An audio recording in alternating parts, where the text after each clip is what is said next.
Hey guys, in this tutorial I will share with you some fundamental rules on drawing round cylindrical objects in perspective. Now you would say, why do we need to know this information?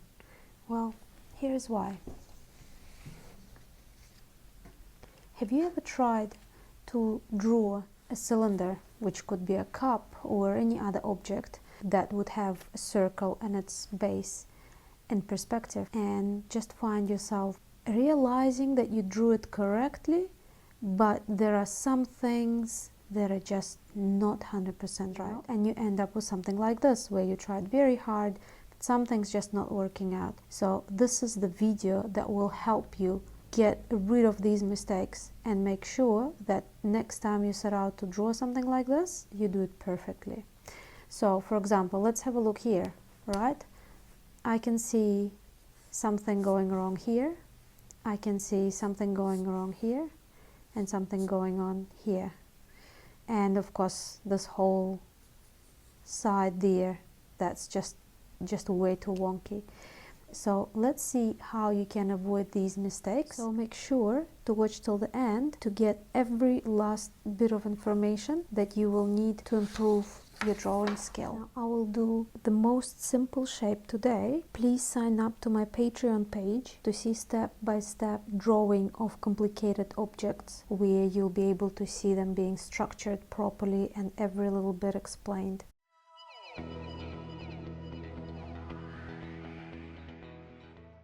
First, you would need to roughly sketch the shape.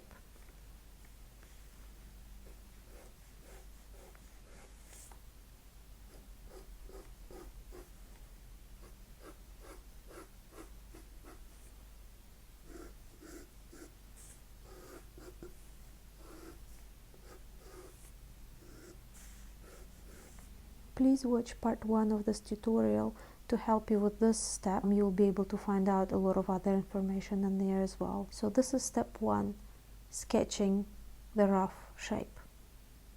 Step 2 is a center line.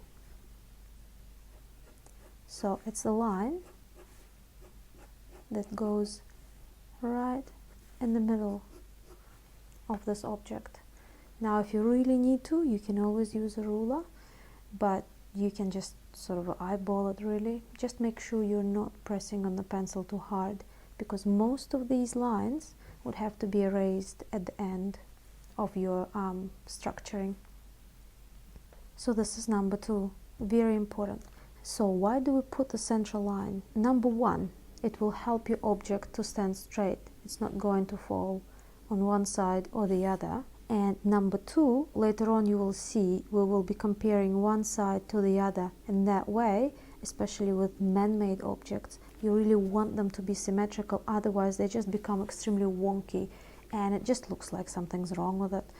So, so these are the 2 main things why we do this. So remember, step 2, central line. Step and rule 3 is to measure and create horizontal central lines.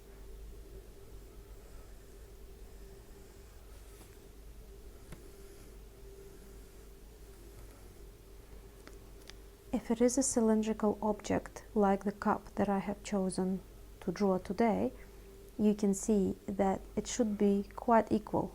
This part is the same width pretty much as this one. Now, you know how we drew the central line here? Now is a really good time to start using that as well. So you can roughly, for example, if I put a little marker there, I can actually measure it by placing tip of the pencil on this edge and then marking this line with my fingernail and carrying it across. So see, now I can see I'm very close, maybe just a little bit out, so I can go and correct myself. So this is how you can keep your objects proportional, and we can do the same thing here. So because it's the same on the top and the bottom, I can still use this measurement, place it here. Yep, it's the same width, and then place it there. Yeah, and it's the same width here. So these marks are correct. I can just carry on working with this.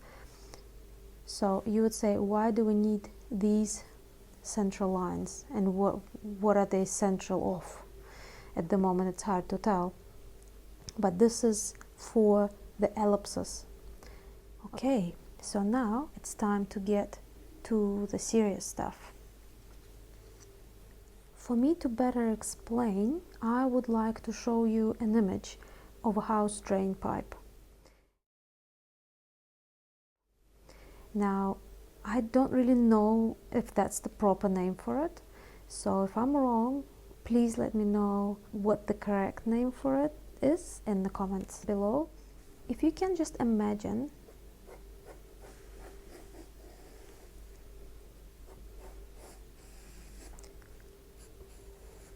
that you are standing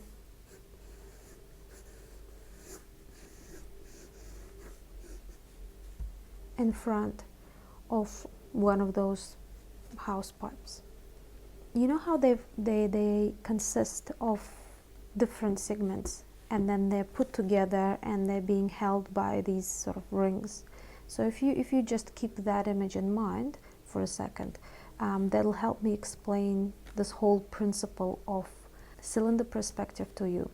If you're standing quite close to the house or to the pipe, the line or one of those segment connections right on your eye level,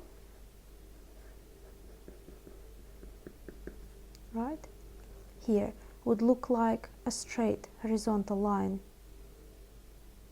Okay, because you're looking straight at it on that same level. If you look up a little bit, the next segment will appear just slightly curved. When you look up even higher,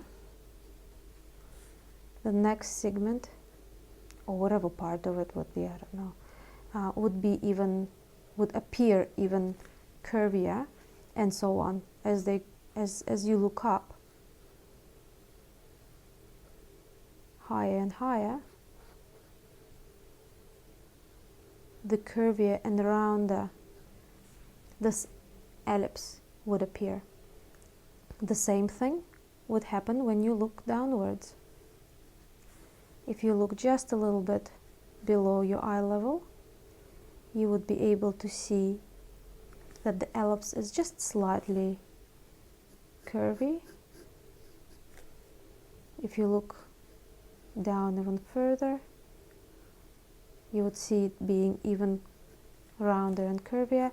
And of course, as you look right down at the bottom, pretty much by your feet, you will be able to see this almost a circle, maybe actually a circle. Okay, so you can see the progression here. Eye level, your circle is absolutely flat, like a horizontal line, and as you look up, you start to see the curve appearing in your ellipse, and then it turns into pretty much almost a circle if it's almost above you. And then same thing happens as you look down, that progression, but you'll be seeing a different side. So it's curving down this way and this is curving up that way.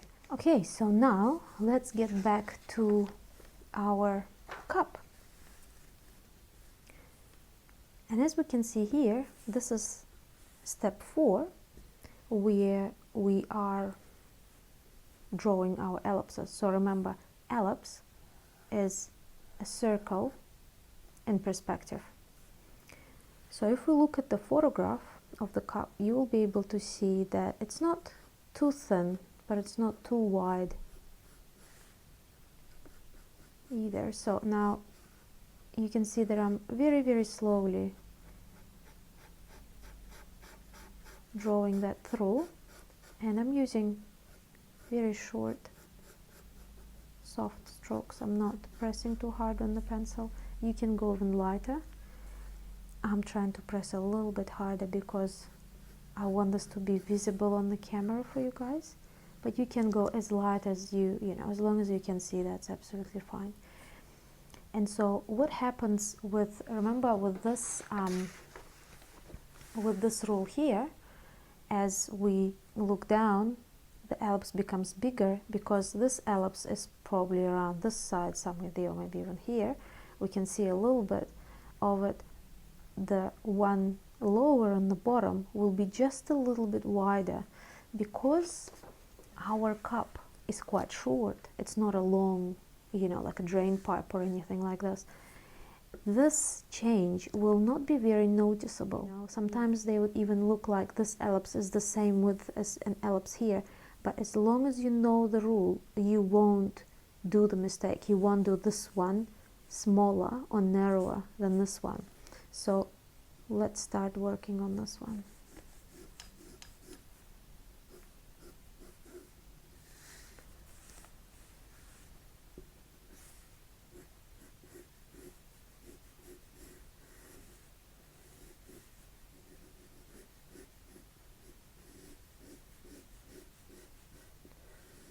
Sometimes it can take a while to structure these, so just take your time. You know, you've got your rubber there, just go over it, get rid of it if it's incorrect, if you don't like it, and start again. So remember that measuring technique that I taught you, you can use it here as well. So by placing pencil, you know, that edge of the pencil touching that line, and then sort of putting your finger across to where the other one is, and you can measure it. So see, my one is just like almost like 1 millimeter maybe wider, and that's what I want. I want it just a tiny little bit wider than the one at the top. If this was a vase, for example, you know, like those large sort of floor vases or something like this, then you probably would be able to see more of that change between this ellipse and this one. But since this is a little cup, we're just going to take it easy on this one. Okay, this is your step number 4, drawing circles in perspective, which makes them ellipses. One more thing you need to remember in this step is that when you are drawing these corners here, because it is a circle, it's not sort of a leaf or a boat shape. Because it's a circle, you need to make sure that these edges are actually rounded. Even when this ellipse is very, very, very thin, make sure that it always has that sort of a curvy side. It never has a pointy, sharp corner. So always go for the soft rather than the corner type of angle. Alright, so we've got ours here correct. So let's move on to step number 5. And step number 5 is you start to complete your cup, your shape. So what happens here? We need to look very closely at the shape, and we need to add all of these details. So for example, here I can see that it's a little bit upwards, just a bit softer on the corners. Okay, I'll get rid of this.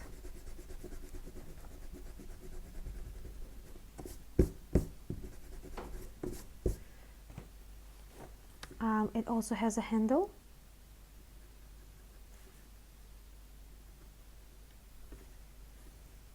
So the handle is about maybe this far. But remember, you always start, and if you don't like it, you can always correct yourself. It doesn't really matter. There are other sort of more complicated ways of structuring handles and things like that, but I won't get into this now because this is a tutorial on cylinders. Okay, and you can go on and correct yourself, and you know, if, so for example, oh, maybe it's a little bit higher, or maybe it's a little bit lower, and so on, or maybe the curve is a bit more outwards, but this is very close now.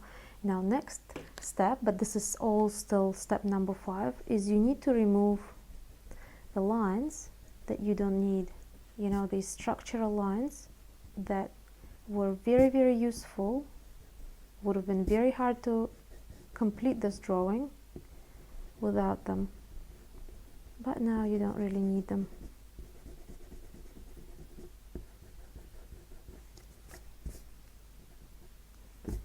And with this one here, we'll want to erase this as well, because our cup is quite opaque.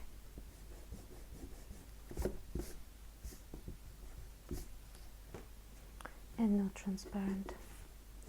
Okay, so next step would be to look at things like shadows, falling shadows, its own shadows, any kind of patterns and things like that. But I will do a separate video on that, because it can just make things very, very complicated.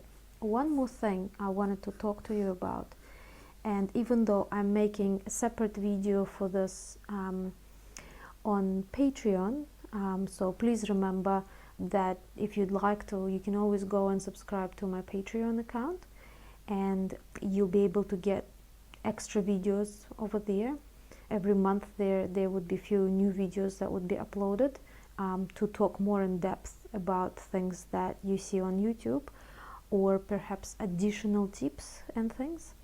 So this time on Patreon I'm making a video about similar topic, you know, cylindrical objects, but they would be more complicated because they will be consisting of different cylinders. So for example, this is a very simple, very plain object with just one width all the way through, but we will also look at the way we need to structure and different things we need to look at for objects like this, where you've got different size cylinders, you've got change in shape and so on. So please don't forget to subscribe to my Patreon page as well. But just a couple of few tips that I wanted to add as well for this video, and that's why I always say please watch till the end, because I always say a few little tips at the end.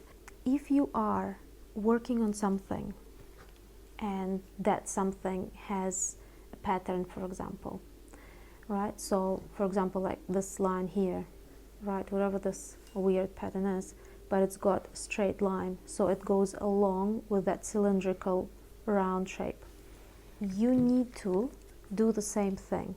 So you know how we've structured this line here? So if there was a pattern here, you would put another line and you will create another cylinder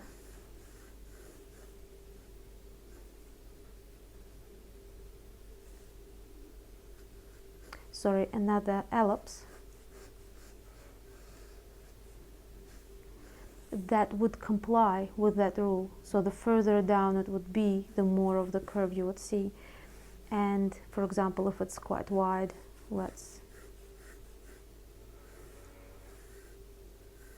because it's quite close, I'm not doing a separate ellipse for it. If it was really wide, then I'd do another one. So, and at this stage already of erasing all of these things, you would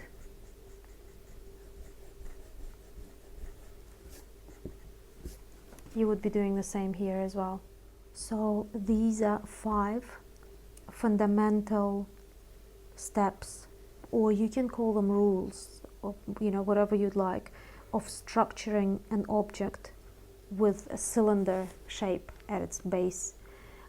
This can be used in many different objects, you know, anything. If you're drawing absolutely anything that has that shape, these are the rules, you know, that you would be referring to. Okay?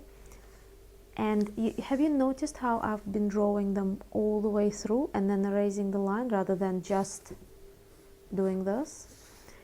It's quite important, especially when you are a beginner, because when you're just doing a line like this, you're so much more likely to make a mistake and for it to be wonky or just not balanced enough, and then it ends up looking really strange. So make sure that you plan things through and you draw everything through, and at the end you can erase all of these lines you don't need, and you can have this really, really beautiful drawing at the end, you know, exactly how you wanted it to.